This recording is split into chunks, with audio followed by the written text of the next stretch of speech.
좋으신 하나님이 주시는 은총과 평화가 사랑하는 여러분들에게 있기를 빕니다. 지난 주일 오후 시간에는 나인성에 사는 과부의 이야기를 나눴습니다. 과부의 모든 것이었을 사랑하는 아들이 죽자 과부는 세상이 무너져 내리는 것을 경험해야 했습니다.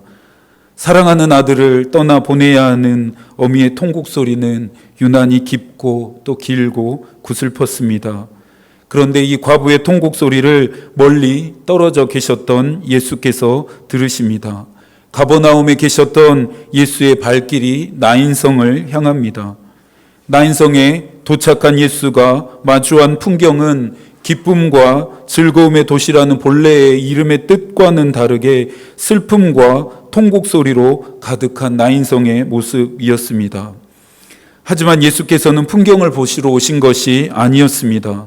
나인이라는 성에 도착한 예수의 눈길은 오직 한 사람만을 향합니다.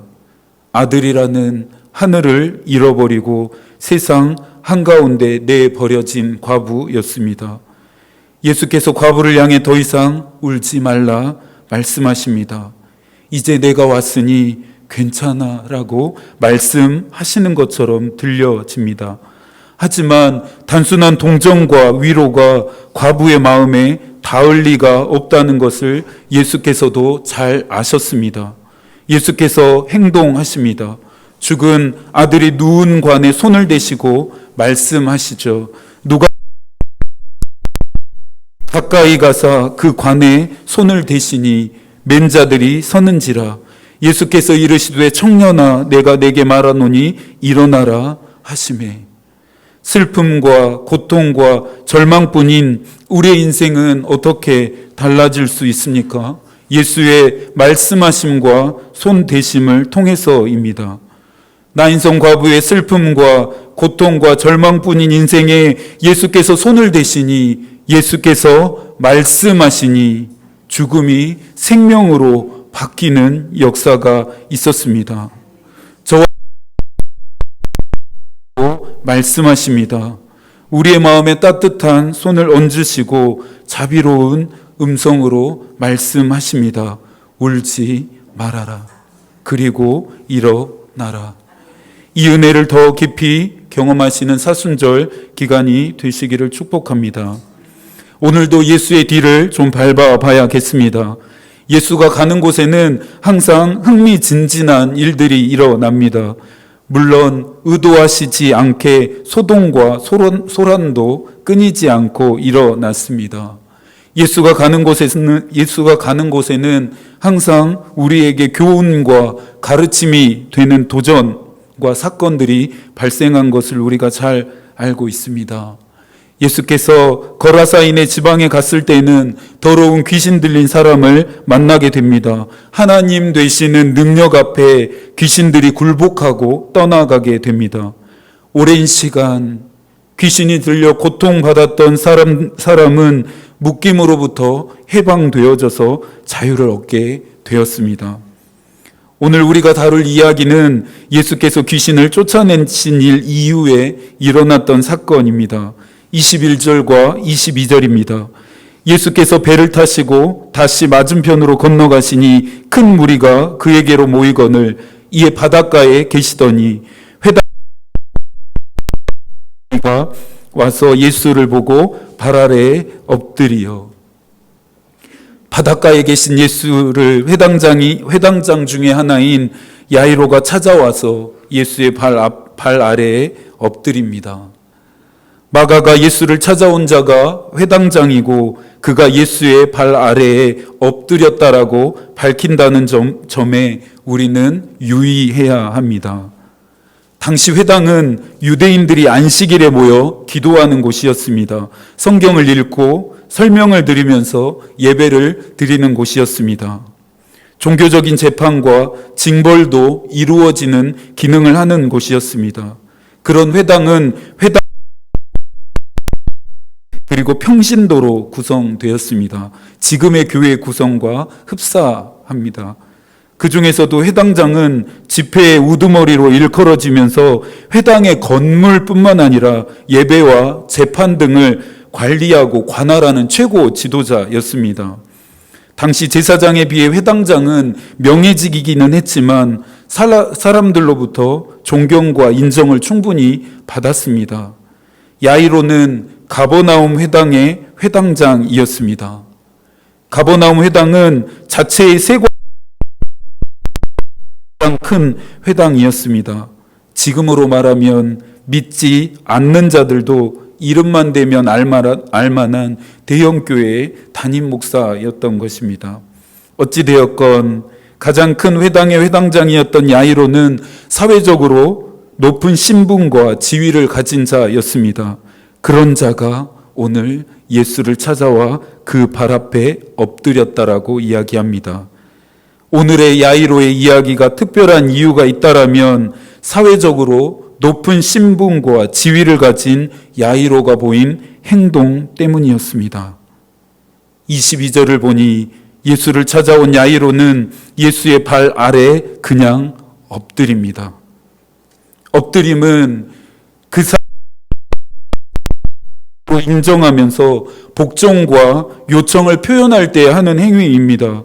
그렇기 때문에 사회적으로 높은 신분과 지위를 가진 자들의 발 아래에 사람들은 엎드리게 되어 있습니다. 그런데 회당장이었던 야이로가 예수의 발 아래에 엎드렸습니다. 의미하는 바가 무엇일까요? 예수의 권위를 야이로가 인정하고 있다는 것이고, 다른 하나는 권위를 가진 예수께 야이로가 꼭 요청하고 싶은 것이 있다라는 점입니다. 본격적으로 예수와 야이로의 이야기 속으로 한 걸음 더 들어가 봐야겠습니다. 예수의 발 아래 엎드릴 수밖에 없었던 이유를 야이로는 말합니다. 23절입니다. 함께 읽어볼까요? 간곡히 구하였사오니 오셔서 그 위에 손을 얹으사 그로 구하. 지금 예수의 발 아래 엎드려 있는 자는 더 이상 회당장이 아닙니다. 어떻게 해서든지 할 수만 있다면 지푸라기라도 잡을 소산으로 죽어가는 어린 딸을 살리려는 아버지일 뿐입니다. 지난주 오후에는 자식을 잃은 어머니의 통곡 소리를 들었습니다. 오늘은 자식을 잃을지도 모르는 아버지의 통곡 소리를 듣고 있습니다. 여러분 혹시 남성 교우들의 통곡 소리를 들어보신 적이 있으신가요? 여성 교우들의 통곡 소리는 마음을 찢어지게 합니다. 그런데 이상하게 남성 교우들의 통곡 소리는 가슴 한켠을 먹먹하게 하고 뻐근하게 만듭니다. 어린 딸을 살릴 수만 있다면 높은 지위나 신분 따위 얼마든지 버릴 수 있었습니다.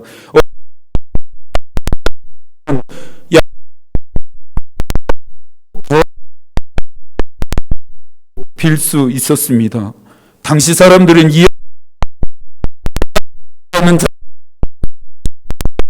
자인 예수 앞에 엎드려서 빌 수 있는지를.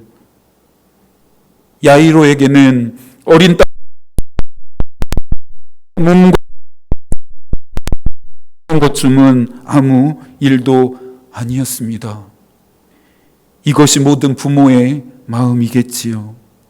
자식이 조금만 아파도 잠 한숨 못 드는 것이 부모입니다. 자식이 당하는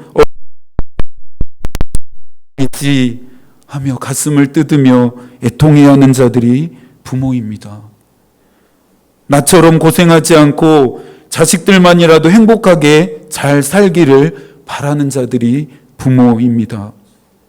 야이로는 예수의 발 아래 아비로서 엎드렸습니다. 화불 단행이라는 말이 있습니다. 재앙은 번번이 겹쳐서 온다라는 사자성어입니다. 어쩌면 오늘 만나고 있는 야이로의 인생을 두고 하는 말일지도 모르겠습니다. 예수의 발 아래에 엎드려 간청하고 있을 때, 빌고 또 빌고 있을 때 회당장의 집에 있었던 사람들이 찾아와 들려준 소식은 말 그대로 재앙이었습니다. 35절입니다. 아직 예수께서 말씀하실 때 회당장에게 이르되 당신의 딸이 죽었나이다.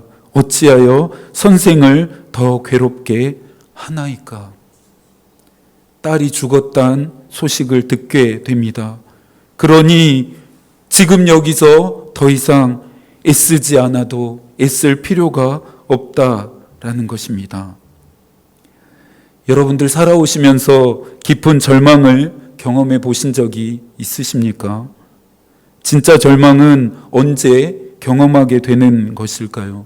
고난과 환난과 같은 문제와 어려움을 만날 때일까요? 물론 그럴 수도 있겠습니다. 하지만 진짜 절망은 문제와 아무것도 할 수 없다는 막막함을 경험하는 바로 그 순간입니다. 내 힘으로, 내 노력으로, 내 의지로 아무것도 할 수 있는 것이 없다라는 것을 비로소 깨닫게 되면서 우리는 깊은 절망의 나락으로 떨어지게 된다라는 것입니다. 야이로가 그랬습니다. 가는 곳마다 병든 자를 고치시고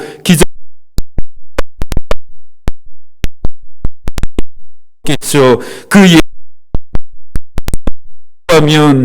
그 예수에게 부탁한다면 그 예수에게 빈다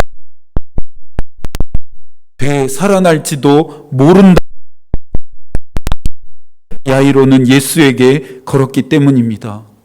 하지만 집에서 온 사람들에게서 듣는 소식은 마지막 남았던 희망마저 산산이 부서지게 했습니다.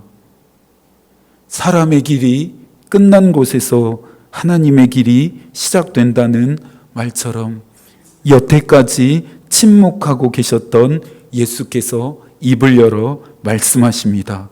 36절입니다. 예수께서 그 하는 말을 곁에서 들으시고 회당장에게 이르시되 두려워하지 말고 믿기만 하라. 오늘의 이야기는 예수께서 야이로의 딸을 살리신 이야기입니다. 그렇다면 이야기를 통해 무엇을 우리에게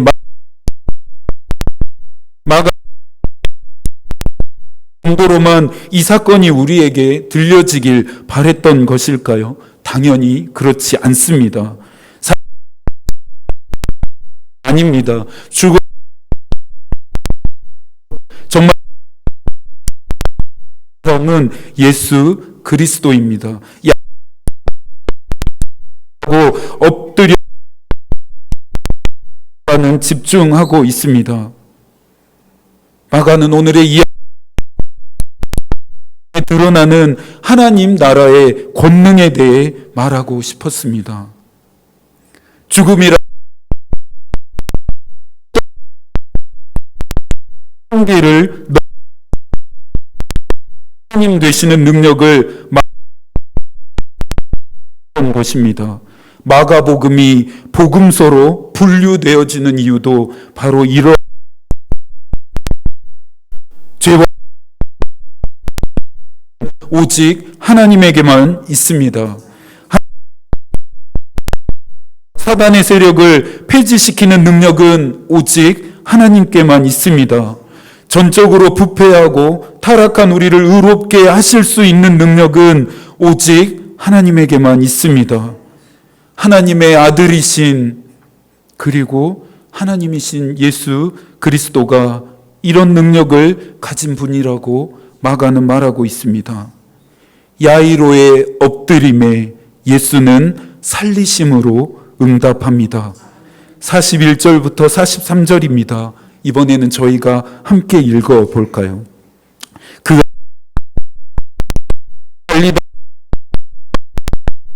내게 말씀이라 소녀가 12살이라 예수께서 이 일을 먹을 것을 주라 하시니라. 아멘. 예수의 발 아래에 엎드려 간청해야 할 일이 야이로에게만 있습니까? 예수의 발 아래 엎드려 도와달라고 빌고 빌어야 할 이유가 야이로에게만 있을까요? 우리에게도 있습니다. 나에게도 있습니다. 예수의 능력은 그렇지 않습니다. 우리와 같은 자들에게도 나타납니다. 목회를 하다 보면 야이로처럼 엎드리지 않으면 안 될 때가 참 많습니다. 아니, 아예 엎드려서 일어날 순간조차도 없게 되는 것 같습니다. 아침 기도회 때마다 예수의 발 아래에 엎드리는 심정으로 기도하고 있습니다. 하나님이 세우신 이 교회가 음부의 권세가 이기지 못하는 교회 되도록, 악한 자들의 위협과 도전을 복음의 능력으로 부수는 교회 되도록, 지역과 도시와 기도하고 있습니다. 무엇에 문제와 어려움이 없기를, 설사 문제와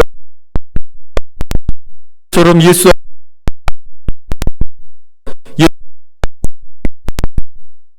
경험할 수 있기를 기도하고 또 기도하고 있습니다. 목사로서 할 수 있는 것이 하나님 앞에 엎드릴 수밖에 없는 것이었습니다. 여러분의 힘과 그냥 예수의 발 아래에 엎드리십시오. 여러분의 힘과 말씀을 인정 도와달라고 요청하십시오. 예언자 스가랴도 말합니다.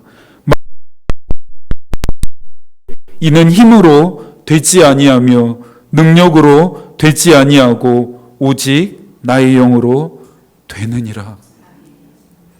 깊은 절망의 나에서 말씀하십니다. 두려워하지 말고 믿기만 해라. 여러분, 믿기만 하는 것이 얼마나 힘든 일인지 아십니까? 그냥 믿기만 하는 것이 얼마나 어려운 일인지 아십니까? 그러나 예수께서 믿기만 하라 말씀하십니다. 뒤에는 애굽 군대가 추격하는 사면 초가와 백성들에게 하나님은 모세를 통하여 말씀하십니다. 출애굽기 14장 13절과 14절입니다. 모세가 하지 말고 가만히 있어서 여호와를 보라. 너희가 보지 아니하리라. 너희는 가만히 있을지니라.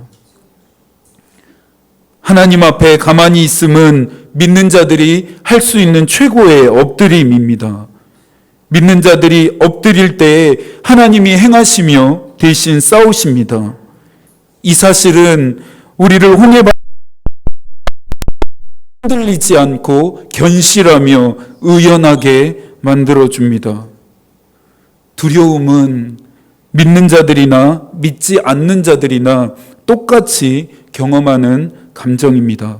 그러나 믿는 자들은 두려움 앞에서 달라야 합니다. 어떻게 달라야 합니까? 나의 두려움을 물러나 결정하는 것입니다. 하나님을 붙들기로 선택,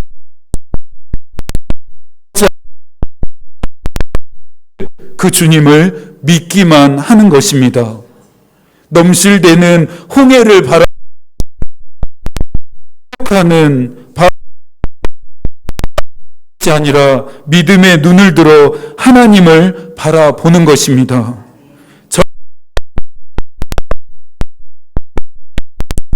것이 아니라 그것 바라보기로 결정하는 것입니다. 그런 다음에, 그런 이유에 주님 도와주십시오, 주님 살려주십시오라고 그분 앞에 엎드리는 것입니다. 그분 앞에 엎드릴 때에 비로소 그분이 일하시기 시작합니다. 그분 앞에 엎드려 생각과 노력을 내려놓기 시작할 때 그분이 말씀하시기 시작합니다. 야이로의 딸을 살리신 예수의 능력이 저와 두려워하지 마십시오. 놀라지 마십시오. 그냥 믿기만 하시기 바랍니다. 폭풍이 지나갈 때 가장 지혜로운 대처 방법은 그냥 엎드리는 것이라고 합니다. 고난이라고 하는, 어려움이라고 하는, 환난이라고 하는 폭풍이 지나갈 때까지 예수의 발 아래에 엎드려 있기만 하십시오. 우리는 약하지만 우리가 있습니다. 우리가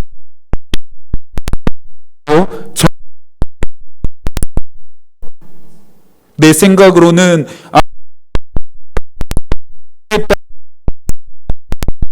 이 바뀌게 되는 것을 우리는 볼 수 있습니다.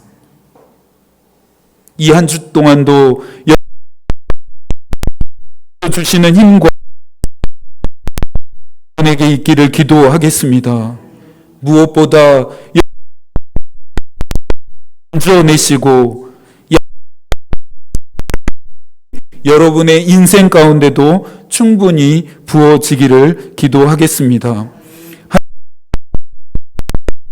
되고 하나님의 뜻이 우리의 길이 되기를 빕니다.